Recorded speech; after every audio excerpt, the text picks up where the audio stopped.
ऐसा है, नीतीश राणे जी को थोड़ा समझना पड़ेगा। ईद का त्योहार है और सबसे इम्पोर्टेंट बात ये, उनकी भी खुद की गोश्त की दुकान है, उनके पिताजी गोश्त की दुकान से ही आज मंत्री बने, मुख्यमंत्री बने, केंद्र सरकार के अंदर इतनी बड़ी ओहदे पे पहुंचे। मैं दिल्ली जब गया था तो उनके पिताजी किस्से सुना रहे थे कि हाजी भाई, मैं सांगली, सातारा, कोल्हापुर की मंडी में जाया करता था और वहां से बकरे मेरी दुकान पे लाता था। मुझे पता है बकरे वालों की समस्या, बकरा का क्या माहौल है।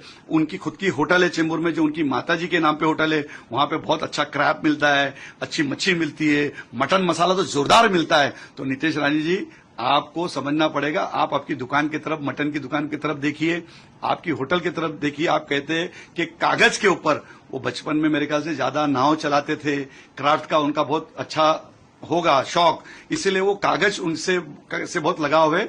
और अगर संडे के दिन अगर मटन अगर आप खाते होंगे तो आप जरूर मटन की जगह पे कागज खा के देखो, स्वाद कैसा आता है आपको समझेगा। लेकिन आपकी होटल के अंदर मैं जब जाता हूं, बड़ी लजीज तरीके से खाना मिलता है, अच्छा मटन मिलता है।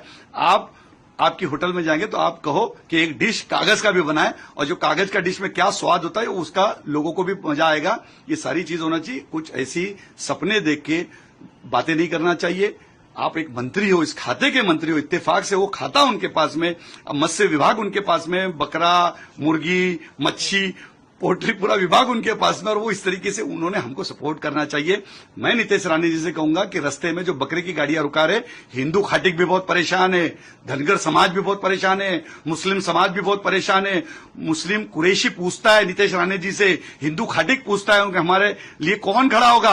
आज अगर हमारा ही खाते का मंत्री इस तरीके की बातें करेगा, एक साल में एक बार कमाने का उस खाटिक समाज को मौका मिलता है और उसके ऊपर भी आप पानी डालने का काम कर रहे हैं, तो ये आपको सोचना पड़ेगा। आप साल भर अपनी होटल में अच्छी तरीके से कमाते हो, आपकी दुकान के ऊपर चेंबूर में बहुत अच्छी तरीके से आप धंधा करते हो, तो हमारे भी धंधे की तरफ देखिए, हमारे भी पेट की तरफ, क्योंकि हमारे बाल बच्चों का भी भला होना चाहिए। कि बकरा पालने वाला जो होता है वो हिंदू होता है, बकरा हकालने वाला होता है हिंदू होता है, और बकरा बेचने वाला जो होता है, दलाल जो होता है, व्यापारी होता है, वो मुसलमान होता है, और बकरीद में बकरा खरीदने वाला मुसलमान होता है। तो 3 सेक्टर हिंदुओं के और 2 सेक्टर मुसलमानों के, ये भी आपको सोचना पड़ेगा। हमारी रोजी रोटी के ऊपर आप ऐसा ना करें। कुरैश बिरादरी आपसे पूछती है और उम्मीद लगाती है कि हमारा मंत्री 100% जिसके घर में गोश्त की दुकान है, जो खुद हिंदू खाटिक है, हिंदू खाटिक अगर ऐसी बात करेगा तो बड़ी दुख की बात है। मैं उनसे कहूंगा कि आप शांति से कभी जाए, अपने पिताजी नारायण राणे जी से कुछ सलाह लीजिए। आपके पिताजी 100% कुरैश बिरादरी के बारे में और हिंदू खाटिक के बारे में आपको जो ज्ञान देंगे, उस ज्ञान लेकर इसके बाद आप इस तरीके की भयकी बातें करें। आप भयकी बात करना नहीं चाहिए।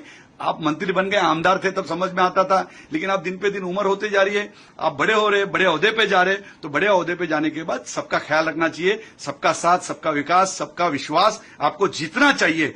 और मैं एडवांस में ईद की उनको मुबारकबाद पेश करूंगा। बकरा ईद बहुत बहुत मुबारक हो। और 100% हाजी अराफात शेख राजस्थान का अजमेर शरीफ का बकरा काट रहा है, घर में भी पकेगा, और उनको दावत देता हूं कि बकरे का स्वाद लेने के लिए हाजी अराफात शेख के घर में ईद में जरूर खाना खाने के लिए आइए। ये मैं उनको दावत देता हूं। हाजी अराफात कागज का बकरा नहीं, ओरिजिनल बकरा खिलाएगा इंशाअल्लाह।